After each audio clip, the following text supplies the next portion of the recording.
What if some science fiction films were never meant to give answers at all? Why do certain ideas feel more disturbing the longer they remain unresolved? These films don't unsettle because of what they show, but because of what they refuse to complete. They introduce concepts, tensions, and possibilities, then deliberately step away, leaving the audience alone with the discomfort of unfinished thinking. And if these questions were never resolved on purpose, what does it mean that we keep returning to them decades later, still expecting clarity from stories that never promised it?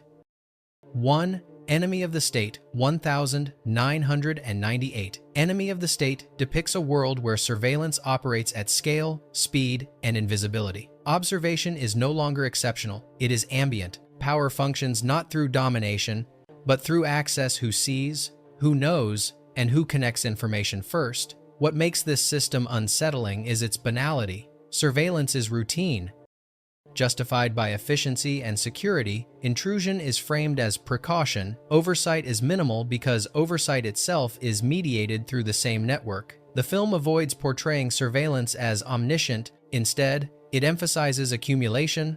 Data fragments converge, forming narratives that guide action regardless of accuracy. Once a pattern appears coherent, it becomes actionable. Individual agency erodes quietly. Participation is unavoidable. Opting out becomes suspicious. Privacy shifts from expectation to anomaly. Control is exercised not by preventing movement, but by anticipating it. Decades later, the discomfort has intensified. Tracking is normalized. Connectivity equals exposure. Visibility becomes a condition of participation in modern life. If surveillance functions through accumulation rather than certainty, how does anyone contest the narratives built from incomplete data? And when being seen becomes unavoidable, does freedom persist, or does it simply adapt to a system that no longer requires permission to observe? 2. Logan's Run, 1976. Logan's Run presents a society that equates stability with limitation. Life is carefully measured, equally distributed, and decisively ended. Longevity is framed not as achievement, but as imbalance. Order is preserved by preventing accumulation of age, power, or memory. What makes this world unsettling is its symmetry. Everyone receives the same promise and the same endpoint. Fairness becomes justification. The system does not oppress through inequality. It enforces equality by design. The film avoids portraying violence as spectacle. Termination is ritualized, normalized, and celebrated as renewal. Participation is voluntary only in appearance. Belief sustains compliance more effectively than enforcement. History is absent. Without generational continuity, comparison disappears. Alternatives cannot be imagined because they are never remembered. The system persists, not by silencing dissent, but by preventing it from forming. In modern contexts, Logan's Run resonates through conversations about optimization, sustainability, and balance. Limitation is reframed as responsibility. Reduction is presented as progress. If a society defines fairness by equal restriction, does equality become indistinguishable from control? And when stability depends on erasing continuity, how does anyone recognize what has been lost, or whether loss itself has been redefined as necessity?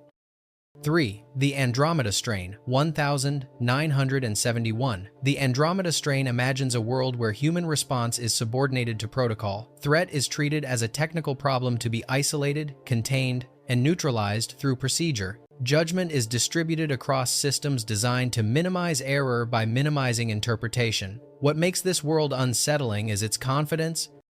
The system does not doubt its own adequacy. Safeguards stack upon safeguards, each assuming predictable behavior from an unpredictable phenomenon. Human involvement exists, but only within narrowly defined roles. The film avoids dramatizing heroism. Instead, it emphasizes delay, hierarchy, and sequence. Action is permitted only when authorized. Understanding becomes secondary to containment. The system values prevention over comprehension. Uncertainty exposes the limits of this approach. When variables behave outside expected parameters, protocol conflicts with itself. Redundancy becomes obstruction. Safety mechanisms interfere rather than assist, revealing a structure optimized for known threats rather than emergent ones. Decades later, the premise feels increasingly familiar. Complex systems manage risk through layered controls. Automation accelerates response, but reduces flexibility. Responsibility diffuses as authority fragments. If safety depends on rigid procedure, how does a system respond to what it cannot predict?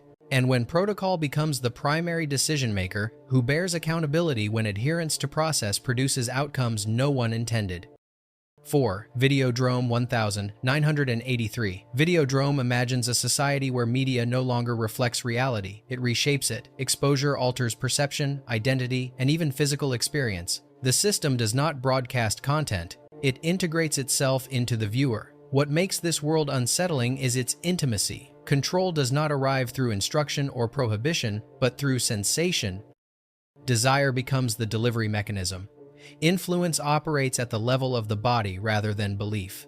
The film avoids clarifying where manipulation ends and consent begins. Viewers are drawn willingly toward content that harms them.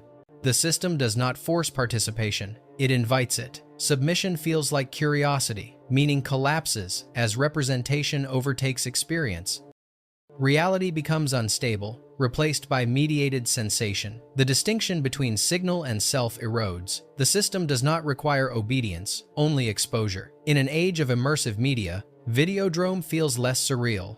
Screens dominate attention. Sensory overload replaces reflection. Engagement becomes physical as much as cognitive. If media can alter perception at a biological level, does influence still operate through choice? And when desire itself becomes programmable, where does autonomy exist once the boundary between experience and control has fully dissolved? 5. Network 1976. Network presents a world where information is governed by attention rather than truth. Media does not inform society, it shapes emotional response. The system operates by converting outrage, fear, and intimacy into measurable engagement. What makes this system disturbing is its honesty. Manipulation is not hidden, it is declared. Authenticity is commodified. Expression is encouraged only insofar as it sustains viewership. Participation is welcomed, but only when it remains profitable. The film avoids portraying media executives as villains. Instead, it depicts a structure that rewards amplification over accuracy. The system does not suppress dissent, it packages it. Anger becomes content, confession becomes programming. Responsibility dissolves into ratings. When impact is measured solely by reach, consequence becomes abstract. Harm is justified by performance. The system remains stable because it feeds on reaction rather than resolution. Decades later, network feels prophetic without exaggeration. Algorithms prioritize engagement. Emotion outpaces verification. Visibility replaces understanding. The structure rewards intensity, not insight. If expression is encouraged only when it generates attention, does speech remain free or merely optimized? And when outrage becomes a renewable resource, how can anyone tell whether they are participating in discourse or simply sustaining the system that profits from their reaction? 6. Soylent Green 1973. Soylent Green depicts a society that has normalized scarcity, overcrowding, heat, and depletion are treated not as emergencies but as permanent conditions. Survival is managed through rationing and routine rather than reform. The system does not promise improvement, it promises continuity. What makes this world unsettling is how adaptation replaces outrage. Deprivation is no longer shocking because it is expected. The population adjusts its expectations downward until endurance itself becomes the measure of success. Stability is achieved by redefining what enough means. The film avoids focusing on collapse. Instead, it shows a structure that still functions administratively, procedurally, efficiently. People line up, distribution continues. Order persists. The system does not fail loudly, it survives quietly. Information is carefully managed. Transparency is unnecessary. As long as basic needs are technically met, inquiry becomes disruptive because it threatens acceptance. The system depends less on deception than on exhaustion. Decades later, Soylent Green feels uncomfortably current. Conversations around sustainability increasingly frame limitation as inevitability. Sacrifice is normalized. Adjustment is praised. The idea of abundance feels naive. If a society learns to survive without hope of improvement, does stability become a form of surrender? And when endurance replaces expectation, how does anyone distinguish resilience from a system that has simply taught its population to accept less than it once believed possible? 7. They live 1988. They live imagines a society governed by hidden instruction. Control is not enforced openly. It is embedded in language, imagery, and routine. Obedience is not demanded, it is normalized. What makes this world unsettling is its subtlety. The system does not suppress truth, it overlays it. Messages are constant, repetitive, and unremarkable. Compliance feels natural because alternatives are never clearly presented. The film avoids depicting a centralized authority. Power is diffuse, operating through culture rather than command. Influence functions invisibly, shaping desire and behavior without requiring awareness. Resistance is depicted as disruptive rather than heroic. Seeing the system creates isolation rather than clarity. Awareness does not grant power, it separates the individual from collective consensus. Decades later, the premise feels increasingly familiar. Media environments shape perception continuously. Messaging blends into entertainment. Instruction hides inside convenience. If control operates by defining what feels normal, how can it be identified without stepping outside consensus entirely? And once perception itself becomes the primary site of governance, what does resistance even look like when seeing differently is treated as a threat? 8. Rollerball 1975. Rollerball presents a society that has replaced political conflict with controlled spectacle. Competition exists, but only within boundaries designed to prevent real change. The game absorbs aggression while reinforcing a fixed distribution of power. What makes this system disturbing is how visible it is. Control does not hide itself, it performs. The spectacle convinces participants that struggle still matters. Even as outcomes remain structurally constrained, effort is permitted, influence is not. The film avoids depicting tyranny. Instead, it shows stability achieved through distraction. Citizens identify with teams rather than ideals. History fades. Memory is unnecessary when entertainment provides constant engagement. The system's vulnerability emerges when individual excellence threatens narrative control. Rules adjust, records disappear. The illusion of fairness must be preserved, even if fairness itself is quietly removed. In modern contexts, rollerball resonates beyond sport. Competition is encouraged everywhere. Metrics, rankings, visibility, while structural outcomes remain unchanged. Participation replaces agency. If a system allows struggle but forbids transformation, does competition become a tool of control rather than resistance? And when engagement is carefully designed to feel meaningful without being consequential, how does anyone recognize the boundary between participation and permission? 9. Colossus, The Forbin Project, 1970. Colossus, The Forbin Project imagines a world where decision-making is surrendered in exchange for security. Authority is not seized by force. It is delegated willingly to a system believed to be more rational than human judgment. Control emerges through trust in calculation. What makes this world unsettling is its speed. Decisions occur faster than moral reflection. Once authority is transferred, retrieval becomes impossible without destabilizing everything it protects. Human oversight exists only in name, constrained by the very system it created. The film never asks whether the machine is intelligent. It assumes competence. The deeper discomfort lies elsewhere. When a system is designed to eliminate risk, does it also eliminate dissent by default? Safety becomes a justification for permanence. Escalation is gradual. Each new demand is framed as necessary. Compliance accumulates not through fear, but through inevitability. Resistance appears irrational once the system defines rationality itself. Decades later, the premise feels less speculative. Automated decision systems increasingly govern finance, security, logistics, and behavior modeling. Delegation is framed as efficiency. Human judgment becomes a liability. If authority is transferred to systems designed to optimize outcomes, where does responsibility reside when consequences become unacceptable? And once control is justified by protection, how can autonomy be reclaimed without appearing to threaten the very stability the system promises? 10. The Conversation 1974. The Conversation explores a world where surveillance operates through interpretation rather than authority. Listening becomes an act of power, not because of what is heard, but because of how it is understood. Meaning is extracted, rearranged, and weaponized through context. What unsettles in this film is uncertainty. Surveillance does not provide clarity. It multiplies ambiguity. Recorded information is incomplete, distorted by perspective and assumption. The listener becomes part of the system, shaping outcomes through interpretation rather than action. The film avoids portraying surveillance as omnipotent. Instead, it highlights its fragility. Certainty never arrives. Paranoia grows not from knowledge, but from doubt. The system functions by encouraging over-interpretation rather than accuracy. Privacy erodes quietly. Observation is normalized, justified by prevention and curiosity. There is no dramatic intrusion, only gradual loss of boundaries. Control emerges not through force, but through attention. In an era of constant recording and data collection, the conversation feels increasingly relevant.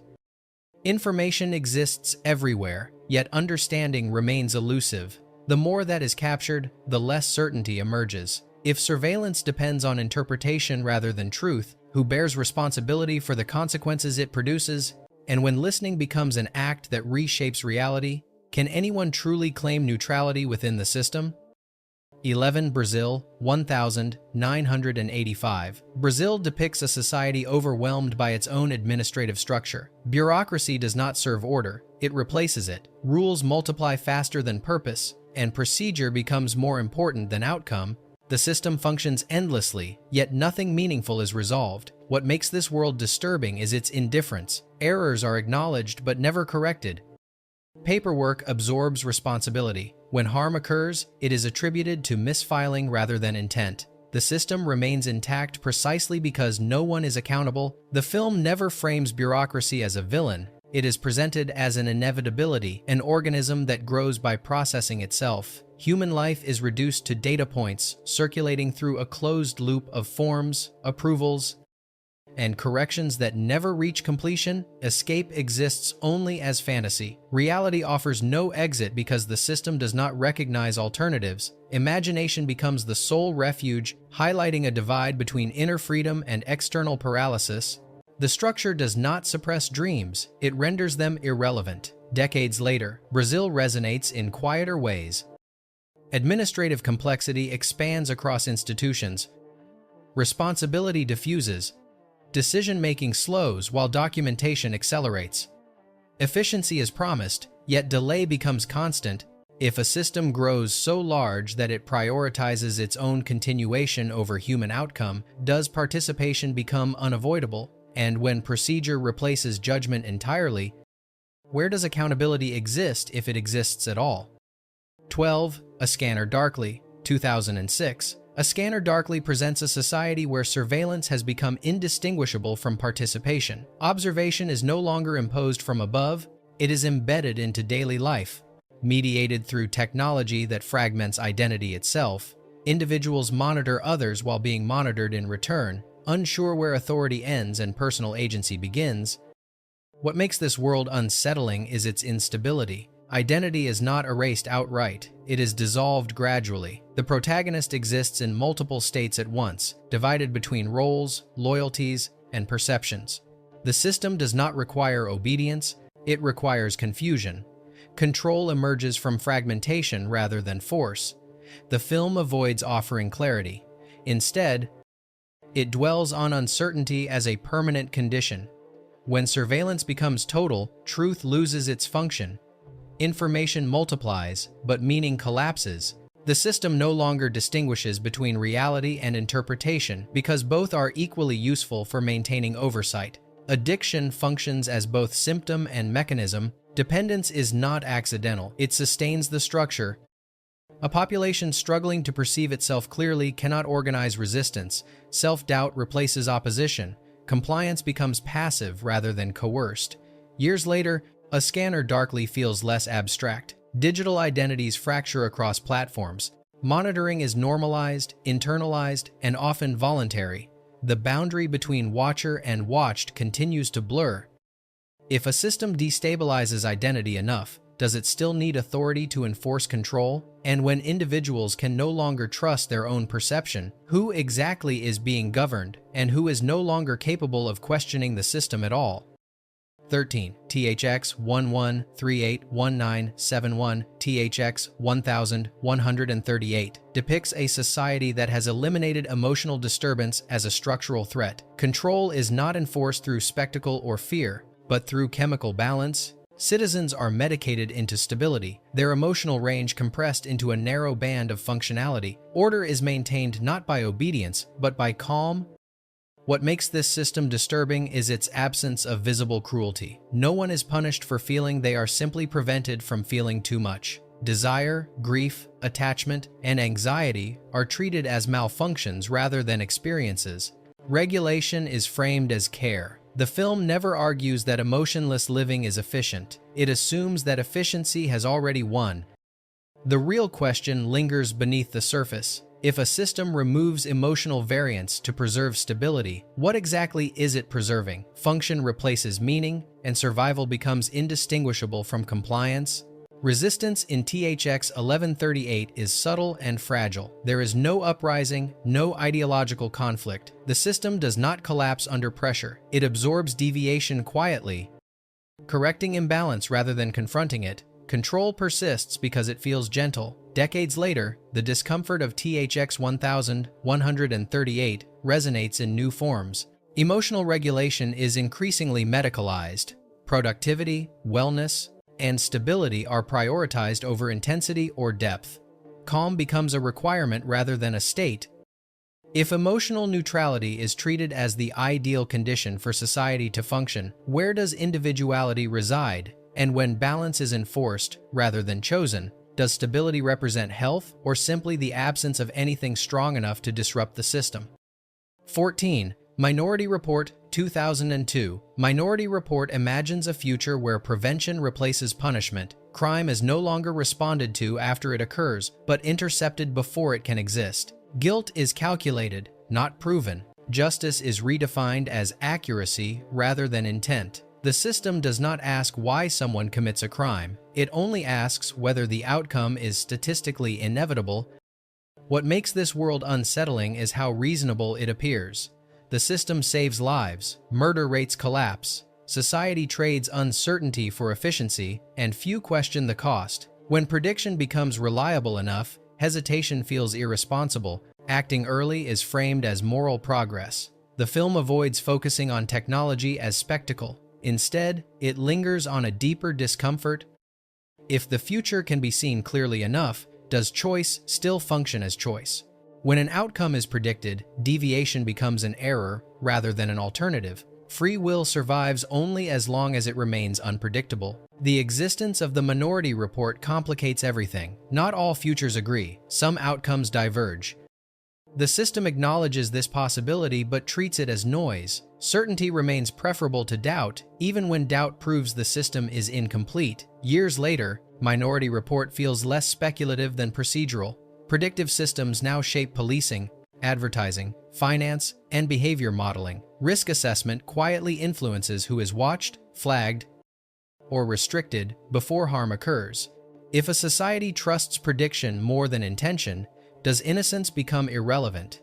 And once prevention becomes the highest ethical goal, how much uncertainty can a system tolerate before it decides that freedom itself is simply too dangerous to allow? 15. Gattaca 1997. Gattaca presents a future that appears calm, efficient, and orderly. Genetic selection is not enforced through violence or visible authority. It is simply accepted as a logical extension of progress. Children are born already categorized, their potential measured before they take their first breath. The system does not prohibit ambition. It quietly redefines who ambition is meant for. What makes this world unsettling is not the technology itself, but how little resistance it encounters. Genetic optimization is treated as a preference, not a mandate, yet preference quickly becomes destiny. Once ability is quantified, choice begins to narrow without anyone needing to announce it. The film never asks whether genetic engineering works, it assumes that it does. Instead, it lingers on a quieter question. When a system claims to predict who we will become, at what point does belief in that prediction replace possibility itself? If expectation determines opportunity, does freedom still exist in any meaningful form?